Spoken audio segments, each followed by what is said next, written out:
Hello student, welcome in my class. Student, आज की class में हम जीरो ऑर्डर के बेसल फंक्शन का लाप्लास ट्रांसफॉर्मेशन फाइंड करना सीखेंगे। तो इस लाप्लास ट्रांसफॉर्मेशन को फाइंड करने के लिए हमें लाप्लास ट्रांसफॉर्मेशन की कुछ प्रॉपर्टीज़ ध्यान में रखना होगा। यहाँ हम प्रॉपर्टीज़ लिख देते हैं। फर्स्ट प्रॉपर्टी लिखने जा रहे हैं हम,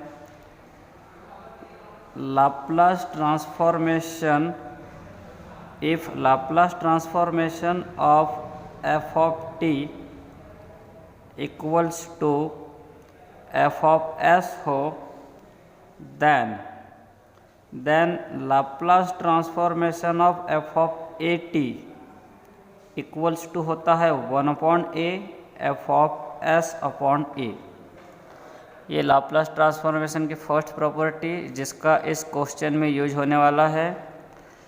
सेकंड प्रॉपर्टी है लाप्लास ट्रांसफॉर्मेशन की, Laplace transformation of t to the power n f of t equals to होता है -1 to the power n dn upon dsn L of F T. ये लाप्लास ट्रांसफॉर्मेशन की दो प्रॉपर्टीज़ है जो इस क्वेश्चन को सॉल्व करने में यूज होने वाली है। तो इन दो प्रॉपर्टीज़ को हमें ध्यान में रखना है। तो यहाँ देखो, यहाँ क्या होगा, जब हम Laplace transformation of t into J0 AT की वैल्यू लिखेंगे तो ये वैल्यू कैसे होगी। देखो, यहाँ पर t to the power n f of t का लाप्लास ट्रांसफॉर्मेशन इतना होता है। इसी से अगर हम t into F of t का लाप्लास ट्रांसफॉर्मेशन लिखना चाहे तो वो होगा -1 to the power 1 d upon ds और यहाँ L ऑफ एफ टी आएगा। क्योंकि यहाँ पर t टू द पावर 1 है, मतलब n के जगह 1 है, तो यहाँ भी n के जगह 1 आएगा। यहाँ भी जहाँ जहाँ n है वहाँ n के जगह 1 आएगा।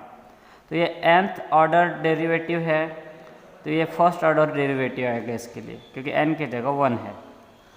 तो इसी फॉर्मूला का यूज करके हम इसका लाप्लास ट्रांसफॉर्मेशन यहाँ लिखते हैं। यहाँ पर भी t की पावर 1 है, मतलब यहाँ -1 की पावर 1 होगा।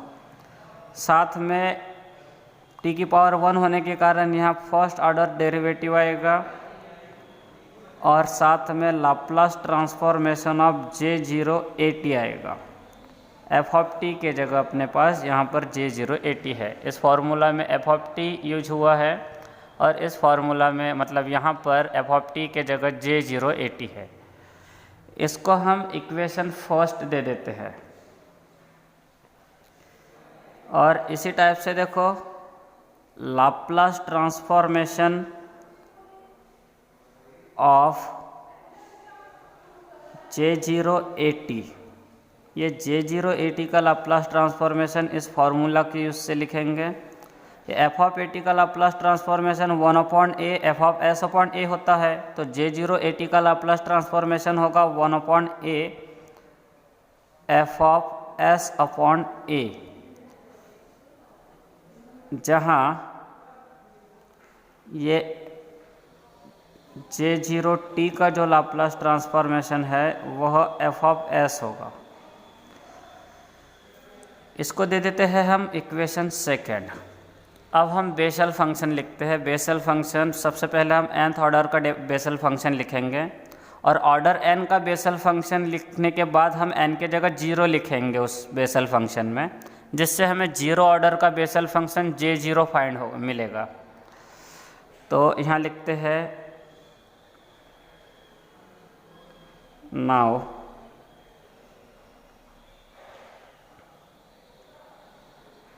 वी नो दैट Jnx, ये ऑर्डर n का बेसल फंक्शन होता है Jnx। इसकी वैल्यू लिख रहे हैं, इसकी वैल्यू होती है x to the power n upon 2 to the power n gamma n plus 1, फिर bracket of 1 minus x square upon 2 into 2n plus 2, फिर plus x to the power 4 upon 2 into 4, 2n plus 2 into 2n plus 4। और इस type से Jn(x) की ये जो series है इसमें इनफाइनाइट टर्म्स होते हैं। इसको आगे बढ़ाते हैं हम। यहाँ हम इस बेसल फंक्शन में, ऑर्डर n के इस बेसल फंक्शन में हम n के जगह 0 रख देते हैं। n के जगह जब यहाँ हम 0 रखेंगे तो हमें यहाँ पर J0(x) की वैल्यू मिलेगी। J0(x) इक्वल्स टू मिलेगा x to the power 0 upon 2 to the power 0, और यहाँ n के जगह 0 लिखेंगे तो ये गामा 1 होगा। फिर bracket of 1 minus x square upon ये 2, और यहाँ n के जगह 0 रखेंगे तो ये 0 प्लस 2 2 होगा, मतलब इस ब्रैकेट की वैल्यू भी 2 होगी। फिर ये plus x to the power 4 upon ये 2 इंटू 4 लिख दिए हमने। उसके बाद यहाँ जब इस ब्रैकेट में n के जगह 0 रखेंगे तो 0 प्लस 2 2 होगा। इस ब्रैकेट में n के जगह 0 रखोगे तो 0 प्लस 4 4 होगा। इसको फिर आगे बढ़ाते हैं हम। J0 of x equals to x to the power 0 1 होता है, 2 टू द पावर 0 1, और गामा 1 की वैल्यू भी 1, मतलब ये टोटल 1/1 1 होगा। इसको लिखने की ज़रूरत नहीं है, ये तो 1 हो गया। इसके बाद इस ब्रैकेट के कंटेंट बचेंगे, उसको लिख देते हैं 1 minus x square upon 2 into 2 plus x to the power 4 upon, यहाँ पर 2 इंटू 2 को हम 2 का स्क्वायर लिख देते हैं, और इसको लिखते हैं 2 का स्क्वायर इंटू 4 का स्क्वायर। इसके बाद हम लाप्लास ट्रांसफॉर्मेशन ले लेते हैं इनका।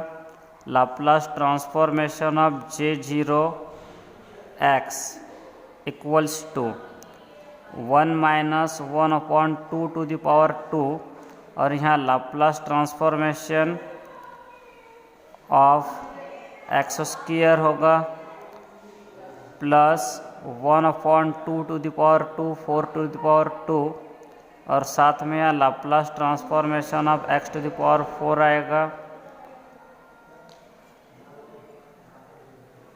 इसके बाद हम इसको आगे बढ़ाते हैं।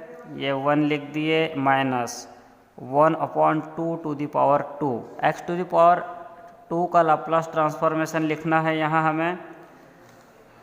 यहाँ बता दें आप लोगों को, लाप्लास ट्रांसफॉर्मेशन का जो फॉर्मूला होता है, Laplace transformation of t to the power n, ये होता है factorial n upon s to the power n plus 1। इसी फार्मूला का यूज करके हम x to the power n का लाप्लास ट्रांसफॉर्मेशन लिख देते हैं। यहाँ n के जगह 2 है तो यहाँ आएगा factorial 2 upon s to the power 2 plus 1, 2 plus 1 3। फिर ये प्लस लिखे। अच्छा, यहाँ पर लाप्लास ट्रांसफॉर्मेशन 1 का भी लिखना पड़ेगा। Laplace transformation of 1 equals to होता है 1 अपॉन s। इसके बाद ये थर्ड टर्म लिख रहे हैं 1 upon 2 to the power 2 4 to the power 2, और x टू द पावर 4 का Laplace transformation factorial 4 upon s to the power 4 plus 1 5। फिर इसको आगे बढ़ाते हैं। 1 अपॉन s हमने कॉमन ले लिया तो यहाँ बचेगा 1 माइनस, यहाँ इसके सेकेंड टर्म में देखो फैक्टोरियल 2 मतलब 2 होता है, 2 से 2 की एक पावर कैंसिल हो जाएगी तो यहाँ बचेगा 1 अपॉन 2, और अपन ने 1 अपॉन s कॉमन लिया है तो यहाँ s टू द पावर 2 रहेगा। फिर प्लस यहाँ फैक्टोरियल 4 मतलब होता है 4 इंटू 3 इंटू 2 इंटू 1। इसमें देखो क्या होगा, ये 2 की एक पावर कैंसिल होगी, 4 की एक पावर कैंसिल होगी, मतलब 4 इंटू 2 बचेगा यहाँ, और ऊपर ये 3 है। तो इसको देखो इस टाइप से लिख सकते हैं हम, ये 3 लिख देंगे, ये 2 की तो एक पावर कैंसिल हो जाएगी तो यहाँ पर 2 बचेगा, साथ में 4 की एक पावर कैंसिल मतलब 4 बचेगा, और साथ में s की पावर 1 बाहर आ चुका है, 1 अपॉन s बाहर लिए है, मतलब यहाँ इस s की पावर 5 में से एक पावर s की बाहर आ चुकी है तो यहाँ s की पावर 4 बचेगी। इसको लिख दिए हमने। अब इसको आगे बढ़ाते हैं,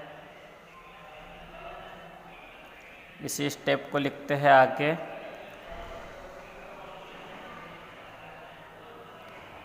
लेफ्ट हैंड साइड लिख रहे हैं Laplace transformation of J0 x equals to 1/s bracket of 1 minus, ये होगा 1/2 इंटू 1/s स्क्वायर, फिर प्लस 1/2 और उसके बाद 1/2 प्लस 1 मतलब 3/2, ये हो गया 3/4 और अपॉन में ये 2 को फैक्टोरियल 2 लिख देते हैं, साथ में यहाँ पर 1/s स्क्वायर का स्क्वायर लिख देते हैं। यहाँ देखो हमने सेकेंड टर्म को किस टाइप से लिखा है,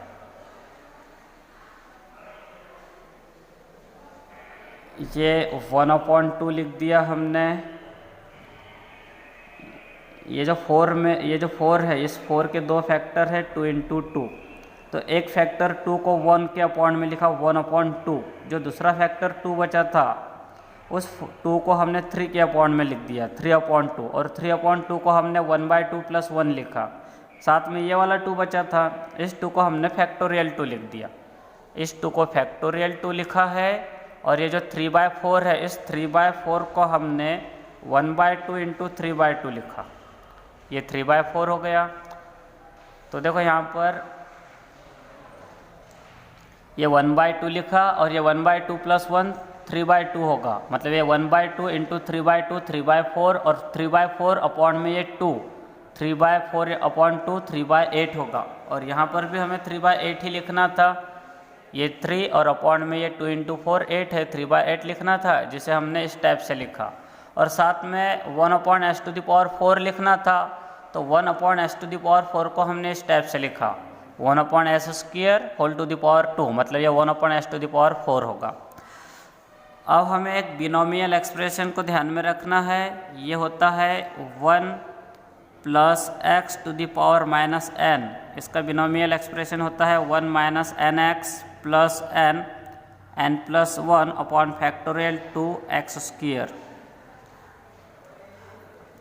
इस बिनोमियल एक्सप्रेशन को हम इससे कंपेयर करते हैं, 1 की जगह 1 है, फिर ये माइनस n के जगह 1/2 है और x के जगह 1/s² है, फिर यहाँ n के जगह 1/2, n के जगह 1/2 है, अपॉन में फैक्टोरियल 2 जैसे का वैसा, और x के जगह है 1/s² whole to the power 2, यहाँ भी है यहाँ भी है। तो ये 1 + x⁻⁻n का बिनोमियल एक्सप्रेशन होता है, तो ये किसका होगा, ये होगा 1 + x के जगह यहाँ पर देखो 1/s² है, तो यहाँ होगा 1/s², और इसकी पावर में -n लिखना है, लेकिन n के जगह 1/2 है, तो यहाँ अपन लिखेंगे -1/2। ये n के जगह पे यहाँ 1/2 है, x के जगह पे 1/s² है, तो यहाँ पर हमने x के जगह 1/s² लिखा, n के जगह पे 1/2 लिखा। इसको आगे बढ़ाते हैं, ये होगा 1/s, और इसको लिखेंगे हम s² + 1 whole to the power -1/2। इसको चाहे तो हम इस टाइप से भी लिख सकते हैं, s² upon s² + 1 whole to the power 1/2। फिर ये होगा 1/s, s² की पावर 1/2 मतलब s होगा, अपॉन में है s² + 1 की पावर 1/2, ये s से s कैंसिल, तो बचा अपने पास 1/√1 + s²। 1 + s² की पावर 1/2 को हमने √1 + s² लिख दिया, और ये हो गया अपना फंक्शन ऑफ s। ठीक है, अच्छा इसको इस टाइप से लिखते हैं, यहाँ ये J0 का लाप्लास ट्रांसफॉर्मेशन है, J0 का लाप्लास ट्रांसफॉर्मेशन लिखो या फिर J0 का लाप्लास ट्रांसफॉर्मेशन लिखो, सेम आएगा। और ये जो J0 ऑफ टी का लाप्लास ट्रांसफॉर्मेशन लिखा है इसको हम फंक्शन ऑफ S लिख रहे हैं। इसके बाद देखो यहाँ हमने लिखा था कि अगर J0 ऑफ टी का Laplace transformation f of S हो तो J0 ऑफ AT का Laplace transformation 1/a f of S upon a होता है। तो यहाँ लिखते हैं हम therefore Laplace transformation of J0 AT equals to होगा 1/a f of S upon a equals to ये 1/a लिख दिया, f of S upon a की वैल्यू लिखते हैं। देखो यहाँ f ऑफ S की वैल्यू में यहाँ एस स्क्वायर आया है, f of S equal to 1/√1 plus S square. तो यहाँ f of S upon a की जो वैल्यू होगी उसमें s के जगह s अपॉन a आएगा। तो फिर यहाँ से इसकी वैल्यू कितनी होगी, ये होगी 1/√1 प्लस s के जगह s अपॉन a लिखना पड़ेगा। तो ये होगा s अपॉन a का स्क्वायर, s अपॉन a का स्क्वायर मतलब s square upon a square. इसको आगे बढ़ाते हैं, ये 1/a ये 1/√a square plus s square और अपॉन में a स्क्वायर होगा। ये जो है a स्क्वायर का रूट, ये a स्क्वायर का रूट a होगा मतलब a स्क्वायर रूट के बाहर आ जाएगा और वह a इस a से कैंसिल हो जाएगा। इसको इस टाइप से लिख सकते हैं, a स्क्वायर को हम रूट के बाहर लिख देंगे, मतलब नेक्स्ट स्टेप अपनी इस टाइप से मिलेगी हमें। Laplace transformation of J0 AT equals to 1/a और 1/√ऑफ S square plus a square, और इसके अपॉन में जो a स्क्वायर था उसका रूट a होगा। इसको 1/a into a upon √of S square plus a square भी लिख सकते हैं। इसका रेसिप्रोकल लिख दिए हमने, a से a कैंसिल तो बचा 1/√ऑफ S square plus a square.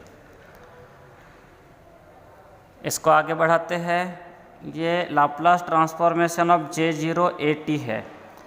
अच्छा देखो यहाँ पर इक्वेशन फर्स्ट में आते हैं, देयरफॉर बाय इक्वेशन फर्स्ट। अब हम इक्वेशन फर्स्ट का यूज करते हैं, ये अपना इक्वेशन फर्स्ट है। Laplace transformation of t into J0 AT equals to -1 d/ds Laplace transformation of J0 AT होता है।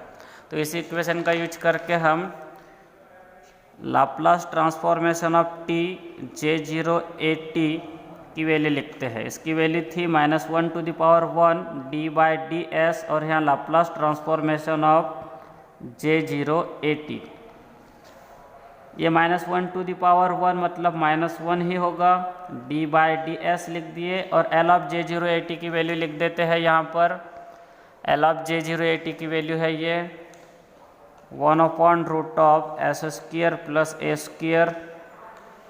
इसको आगे सॉल्व करते हैं, ये माइनस d/ds और इसको लिख सकते हैं S square plus a square की पावर -1/2। ये माइनस, इसका डिफ्रेंशिएशन करते हैं, ये होगा -1/2 S square plus a square की पावर -1/2 -1 -3/2 आएगा यहाँ, और साथ में S square plus a square का फिर से डिफ्रेंशिएशन। जब किसी फंक्शन की पावर हो तो इस कंडीशन में उसका डिफ्रेंशिएशन करते समय पावर को सामने लिखना है, फिर फंक्शन की पावर में एक कम कर देना है और फंक्शन का फिर से डिफ्रेंशिएशन लिखना होता है। इसको आगे बढ़ाते हैं, ये -1/2 मतलब 1/2 होगा। इसकी पावर को पॉजिटिव करने के लिए 1 के अपॉन में लिखते हैं 1/S square plus a square whole to the power 3/2। ऊपर -3/2 पावर थी, नीचे लिखेंगे तो 3/2 लिखना होगा। और ये S स्क्वायर का differentiation with respect to S होगा 2S और a स्क्वायर का डिफ्रेंशिएशन 0, 2S प्लस 0 2S होगा। ये 2 से 2 कैंसिल हो जाएगा तो अपने पास फाइनल आंसर आएगा S upon S square plus a square whole to the power 3/2। ये वैल्यू है Laplace transformation of t into J0 AT की, और यही हमें फाइंड करना था और यही अपना आंसर है। इस टाइप से हमें इस क्वेश्चन को सॉल्व करना था। चलो इसके बाद देखते हैं नेक्स्ट टाइम में। अच्छा ध्यान रहे स्टूडेंट, यहाँ पर देखो ये हमने Laplace transformation of T into J0AT की वैल्यू फाइंड किया है, जो इस क्वेश्चन में पूछा गया था। हमें टी इंटू J0AT की वैल्यू फाइंड करने के लिए कहा गया था, जो हमने इस टाइप से फाइंड किया। अगर यहाँ ए के टी इंटू J0T की वैल्यू फाइंड करने के लिए कहा जाए तो हमें A=1 लिखना पड़ेगा इस क्वेश्चन में, जिससे हमें टी इंटू J0T की वैल्यू भी मिल जाएगी। ठीक है, आज के लिए इतना ही, फिर अगली क्लास में देखते हैं।